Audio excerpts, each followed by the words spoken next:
Hey, what's up, everybody? Today we're going to talk about island fever. Believe it or not, there are people who have lived and do live in Hawaii who are not enjoying themselves all the time.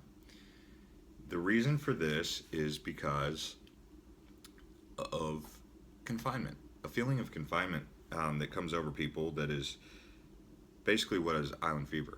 It's feeling like you are far away from, you're feeling kind of trapped, and it makes some people feel kind of isolated and like they're over it. This happens in Hawaii because we're so far away from the mainland, and people have families way far away, and so they'll start to miss them after the novelty's worn off and they've done all the things there is to do a couple times go around, and they start to realize, well, what else is there to do? And then they're like, why am I here still? And then they get what you call island fever. A lot of people are gonna say to me, "Oh, that's because and I get it. I, hey, I didn't make up the term island fever, but it does exist. So I'm explaining the reason why people get island fever, what it means, how it happens, and that's basically all it is. So it does exist. I've heard people in Hawaii countless times say these things. They get bored with the food. They're over the food. It's a small island. You can only do things so many times before going back to the same place gets repetitive. Obviously, each island has a different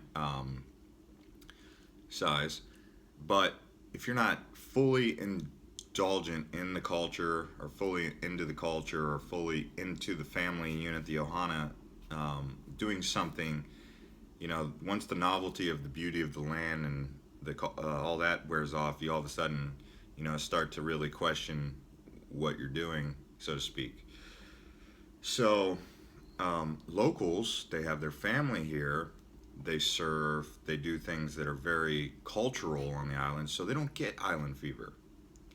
But outsiders are going to get this island fever thing because they are missing their family and they're not as indulged or into the culture of surfing and just the hobbies that you would enjoy about the islands.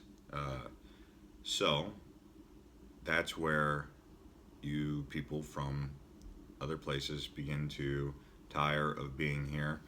Cost of living starts to wear on you. Traffic might not be so great.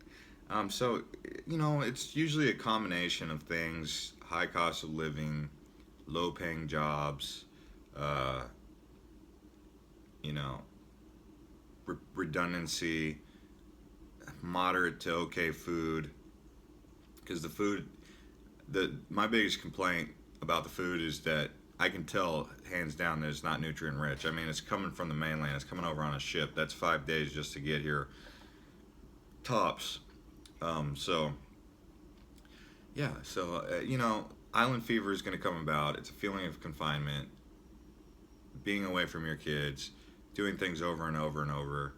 That's just something to keep in mind, and it might take different amounts of time for island fever to set in. Sometimes people will be here for a year or two before, once they've fully done everything and gone over it and done it again and again and again, um, and then it'll set in.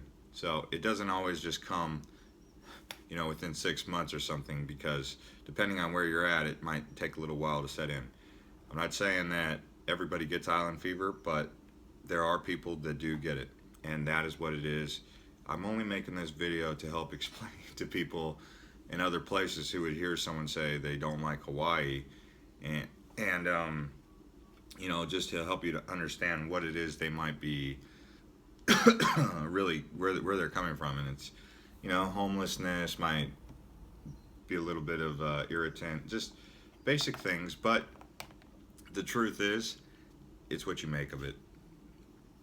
You'll I've heard it in every place I've ever been. People don't like California.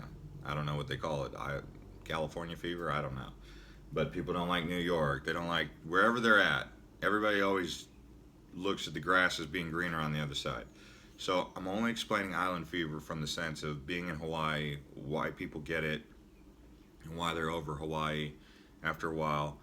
It might just be point in time in their life where they're, you know, moving on. So Hawaii is one of those places that when you first get here, you're going to feel this experience of nostalgia and amazingness, especially if you're able to fully experience it. I mean, if your first experience in Hawaii is going to be getting off the airplane and hitting traffic, getting clogged up in traffic, getting hosed by the concierge and the hotel staff because they want as much money as they can, and then, you know, going to a beach where it's like blocked off and closed, and then the next thing you know, you're like, wow, my Hawaii experience didn't go so well. That's just a, you know, that's because you didn't probably plan it correctly.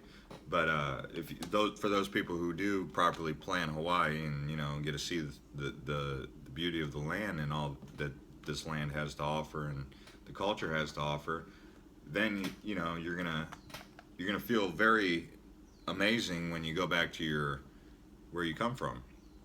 And a lot of people will have withdrawals and want to come back. So on the same token, there's Hawaii island fever. There's Hawaii withdrawals. So maybe it's a little bit of a balance. So if you do consider moving here, take into consideration that island fever is usually onset by some of those things. Not everybody gets it, so I'm not sitting here trying to say, oh, well, get ready for island fever, it's going to come about. I'm just saying that that's why you would hear some people say that, because I'm sure as you're on your YouTube, you're hearing negative feedback, because I've seen it. I've seen people say things about certain different experiences they've had, and a lot of it seems to go back to them getting island fever, them not knowing what it is directly, or the phrase that's being used, so they're just kind of like, oh, Hawaii, you know. So anyways, I think the number one thing that is probably recommended is come visit Hawaii. Even, I mean, if you want to live here, that's cool too. Just understand that, you know, Hawaii is an island, so if everybody moved to Hawaii or Hawaiian Islands, you know, we can't build houses everywhere, right? So, I mean, obviously the locals are like, well, no, don't everybody move here. You can come visit, spend your money, and then check out and leave.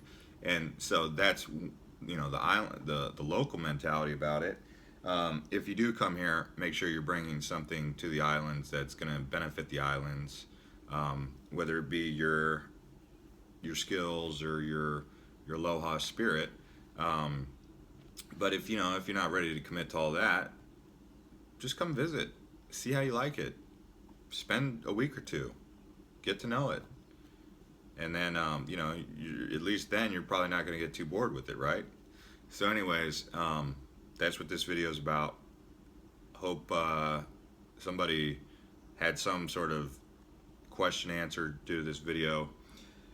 You can go ahead and subscribe to my channel. I talk about various different places, not just Hawaii too, because I'm getting ready to travel to other places. I've just been in Hawaii for 2 years, but I like to travel. I go to a lot of places, and I'm sure if you're watching this video and you're in another place, you like to hear about other places. So subscribe to this channel. See you later.